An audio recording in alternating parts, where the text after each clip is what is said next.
안녕하세요. 저는 올해 26살이 된 청년입니다. 얼마 전 저는 제가 어릴 적부터 친하게 지내온 절친의 충격적인 모습을 보게 되어 이렇게 글을 남기게 되었어요. 저에게는 중학생 때부터 정말 친하게 지내왔던 친구가 있었어요. 그 친구 이름은 김재현인데 저와 정말 잘 맞고 술도 자주 마시는 친구입니다. 고등학교는 서로 다른 곳을 갔지만 그래도 연락도 잘 되고 주기적으로 만나서 같이 놀고 그러니 계속 친한 친구 사이가 유지되었죠. 어쩌다 보니 대학교도 같은 지역으로 입학하게 되어서 고등학생 때보다 더 자주 만날 수 있게 되었습니다.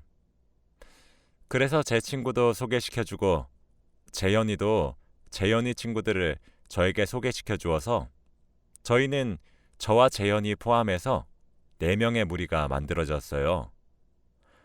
저와 제 친구 민수, 그리고 재현이와 재현이의 친구 동현이 이렇게 4명이서 여행도 가고 술도 마시며 서로의 비밀까지 다 알고 지내는 둘도 없는 친한 친구가 되었죠.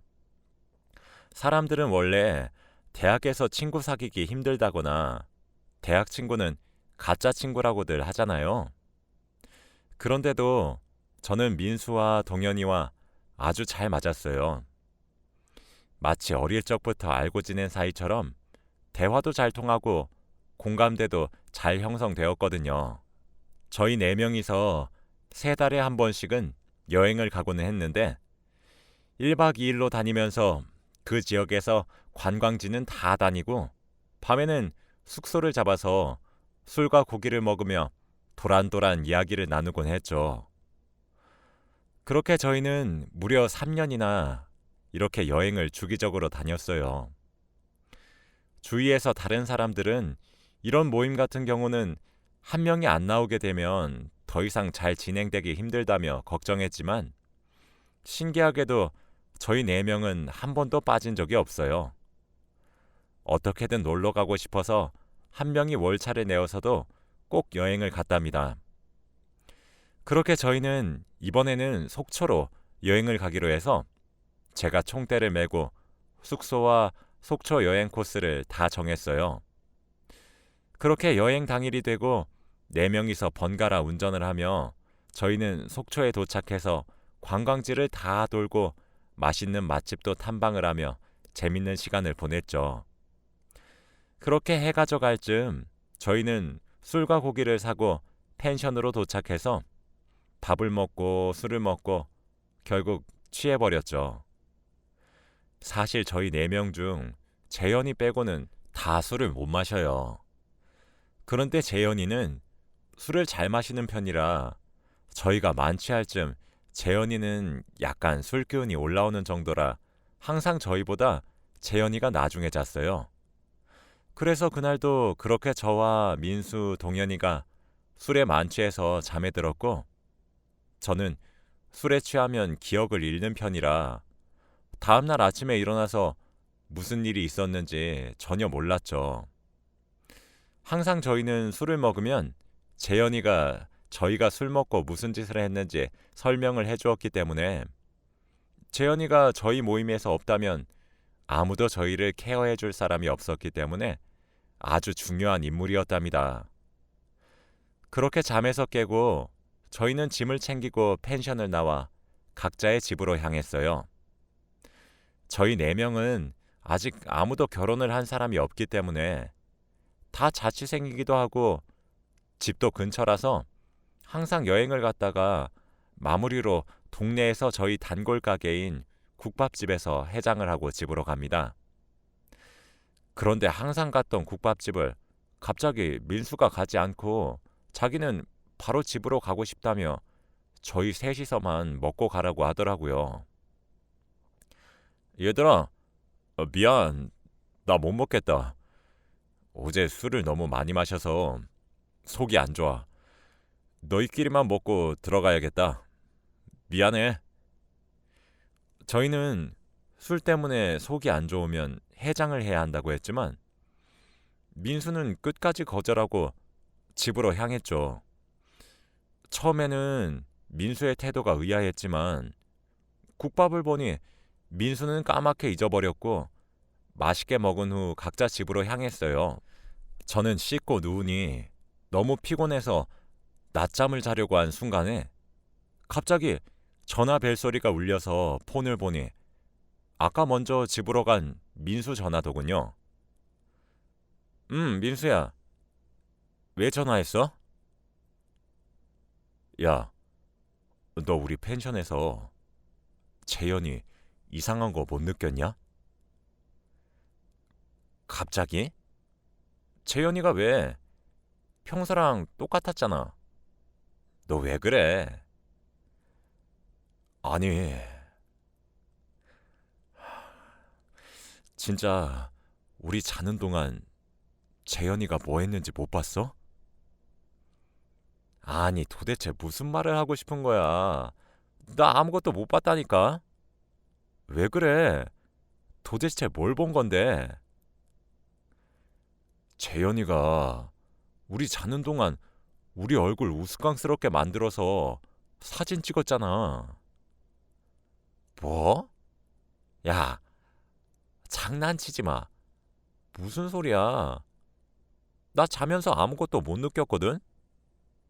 꿈꾼 거 아니야? 아니야, 진짜야. 내가 정확히 봤어. 무슨 소리야? 너 아까 그럼 국밥 안 먹으러 간 게 재현이 때문이야? 어, 어제 새벽에 그런 거 보니까 도저히 걔를 마주하고 밥을 못 먹을 것 같더라. 어떻게 해야 하냐, 진짜. 야, 일단 너 피곤해서 그런 것 같으니까 전화 끊고 잠 좀 자고 일어나서 다시 전화해. 난 도저히 네 말 못 믿겠다. 재현이가 진짜 그런 거면 우리 이때까지 여행 갔을 때마다 이랬다는 거야? 말도 안 돼. 그것까지는 잘 모르겠지만 아무튼 난 어제 새벽에 정확히 봤다고. 일단 끊어, 민수야. 나중에 다시 통화하자. 저는 갑작스런 민수의 말을 도저히 믿을 수 없었죠. 재현이가 정말로 그랬다고 믿고 싶지 않았고, 그리고 같이 잤던 동현이도 아무 말이 없는 거 보니까 아직은 민수의 말을 믿지 않았어요. 그리고 저는 잠을 조금 남들보다 깊게 자는 편이긴 하지만 자는 동안에 누가 제 얼굴에 손을 대는 느낌은 전혀 받지 않았죠. 민수의 말 때문에 기분만 찝찝해지고 아직 제 눈으로 확실히 보지도 않았는데 재현이를 의심하게 될 것 같았어요. 결국 저는 잠도 다 깨고 그날 한숨도 자지 못하고 민수의 말만 계속 생각했습니다. 그렇게 몇 달을 지내다 보니 다음 여행지를 정해야 할 기간이 되었어요.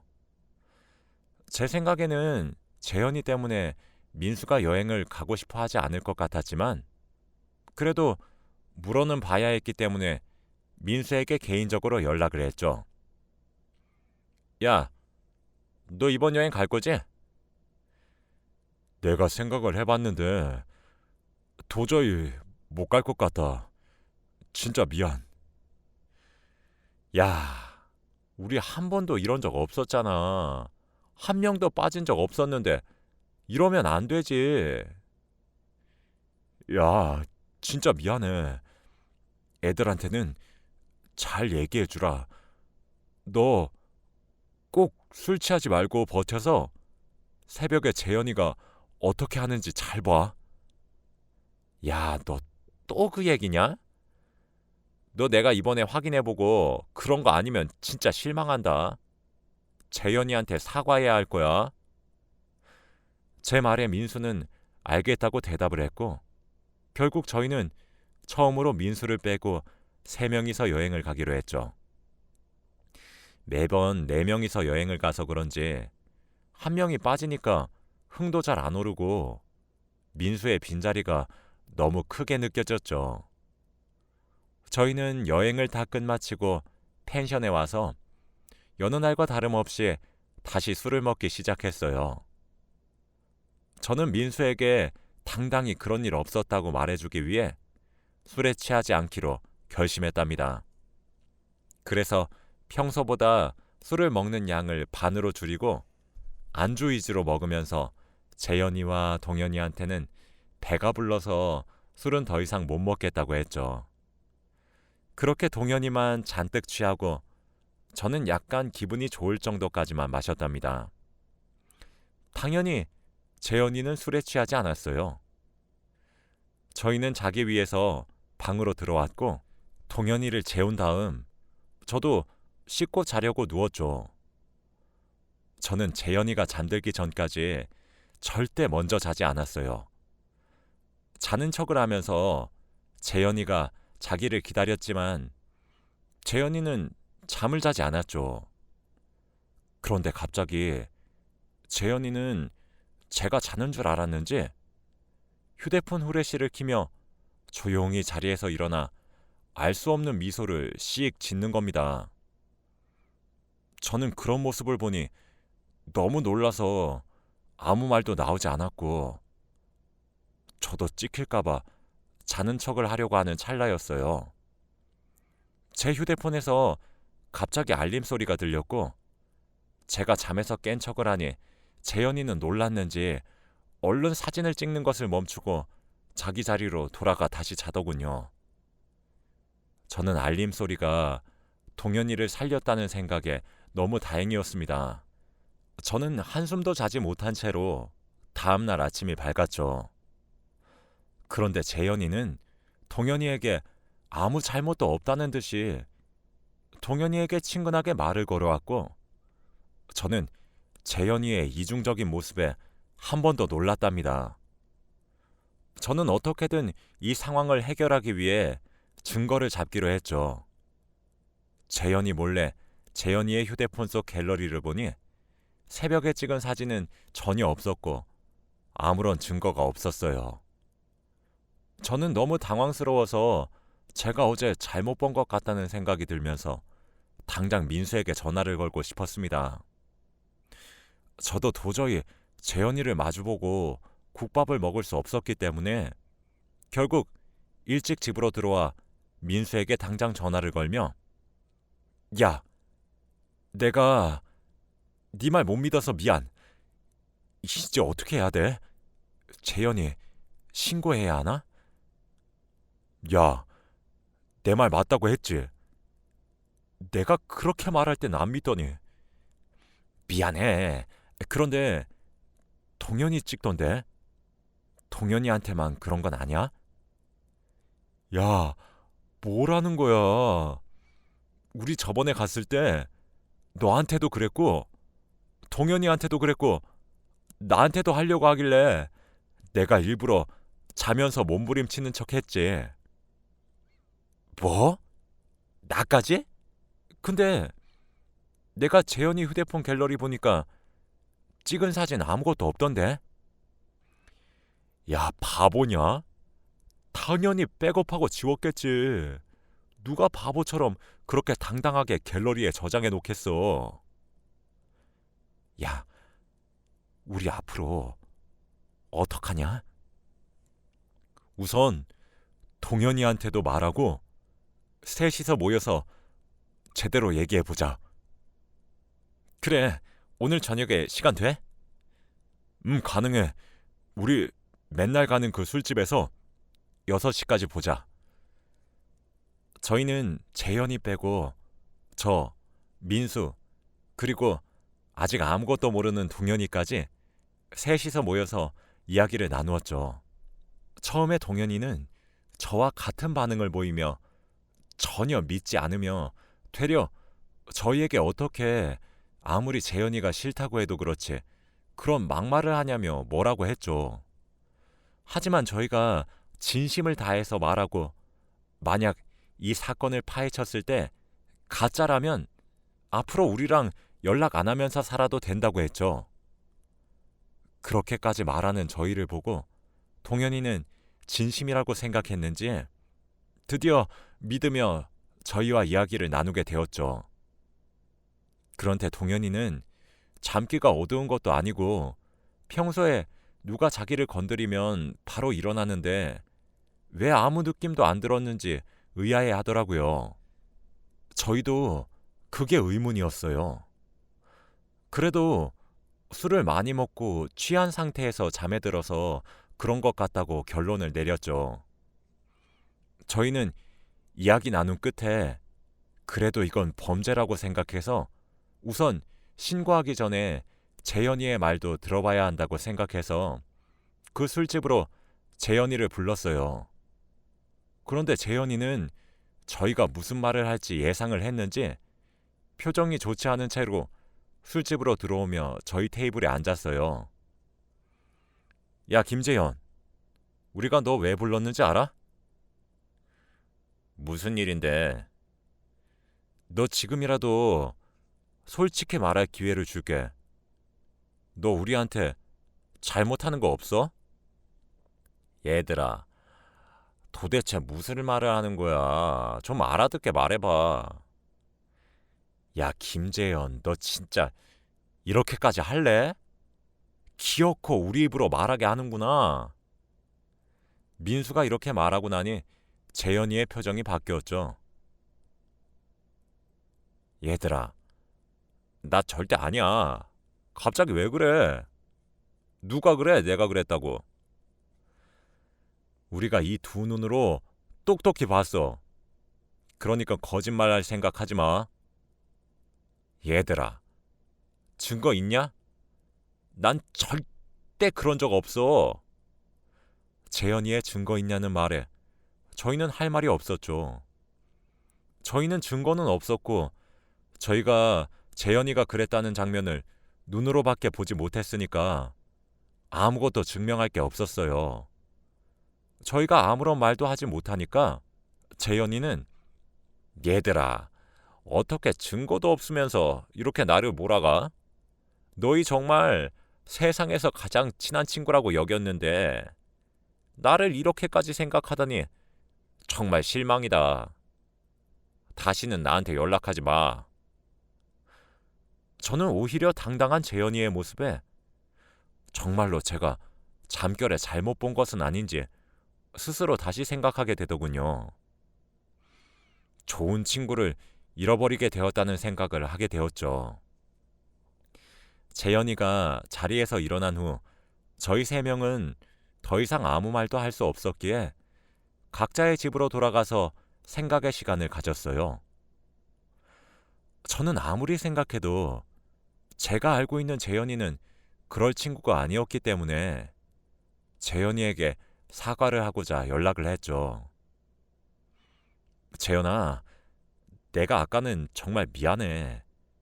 내가 잠결에 잘못 봤나 봐.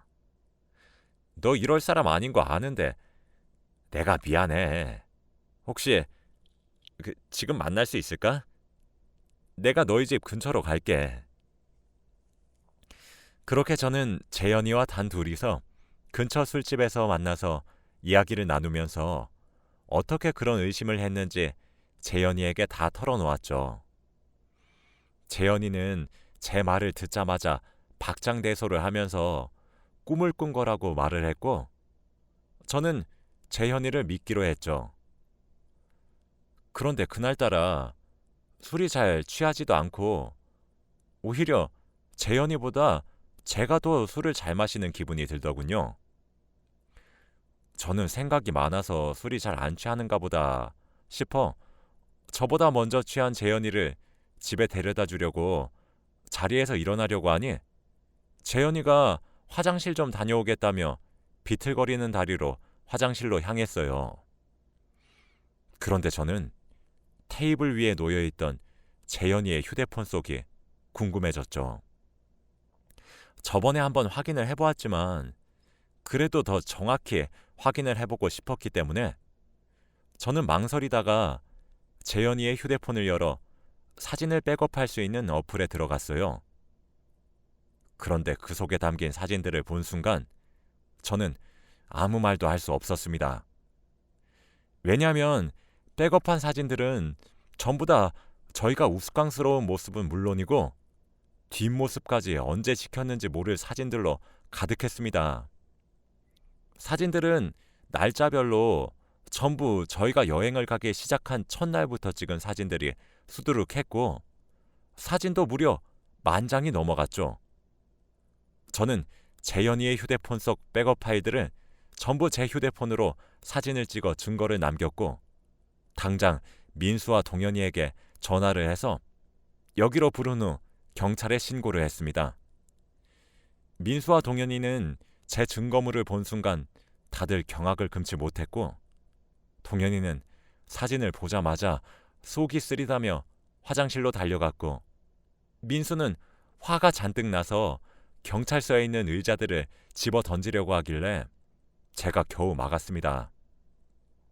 그렇게 신고를 하고 집으로 돌아와 저는 중학생 때부터 친하게 지냈던 재현이가 이런 행동을 저지를지 전혀 상상도 못했고 저희가 물어봤을 때 왜 아니라고 잡아댔는지 이해가 되지 않았죠. 그때 재현이의 표정은 너무나 당당했고 잘못이 없는 눈빛이었거든요. 그런데 며칠 뒤에 경찰서에서 연락이 와서 달려가 보니 재현이가 경찰들 앞에 앉아서 조사를 받고 있더군요. 그리고 거기서 저는 또 하나의 충격적인 진실을 알게 되었습니다. 저희가 지금까지 재현이보다 항상 술이 먼저 취했던 것은 저희가 술에 약해서가 아니라 재현이가 저희에게 자기가 마시는 술보다 높은 도수의 술을 주고 있었던 것이었어요. 제가 재현이와 단둘이 만났을 때 취하지 않았던 이유는 그날 딱 하루 재현이가 마시던 술과 같은 도수의 술을 마셨기 때문이었죠. 진심으로 믿었던 친구에게 이런 배신감을 느끼니 정말 하늘이 무너지는 것 같았고 도저히 용서가 되지 않았습니다. 그래서 의자에 앉아있는 재현이의 멱살을 잡고 마구 흔들며 주먹으로 얼굴을 때리려고 손을 높이 들었어요. 재현이가 제 눈도 못 마주치고 아무 말도 하지 않은 채 그저 미안하다고 사과를 했죠. 경찰들도 저를 말리고 이러면 저도 처벌을 받는다며 싸움은 안 된다고 하셨습니다. 야, 김재현. 하나만 묻자. 도대체 왜 그런 건데? 미안해. 한 번만 한다는 게 2번, 3번, 몇십 번이 되더라. 이번이 정말 마지막이었어. 정말 미안해. 해줄 말이 없다. 저는 재현이의 말을 듣고 아무 말도 하지 못한 채로 경찰서를 나오니 눈물이 흐르더군요. 세상에 하나밖에 없던 단짝 친구에게서 이런 이중적인 모습이 있었다니요. 그 후 저와 민수, 동현이는 한동안 연락을 하지 않았고 재현이를 잊은 채로 살아가려고 할 때쯤 재현이가 감옥에 들어갔다는 얘기를 듣게 되었고 뭔가 마음이 시원섭섭하였어요. 결국 저는 제일 친한 단짝 친구를 잃었지만 후련합니다. 지금의 저는 아주 평범하게 지난 날은 다 잊고 살아가고 있습니다. 제 이야기는 여기까지입니다. 감사합니다.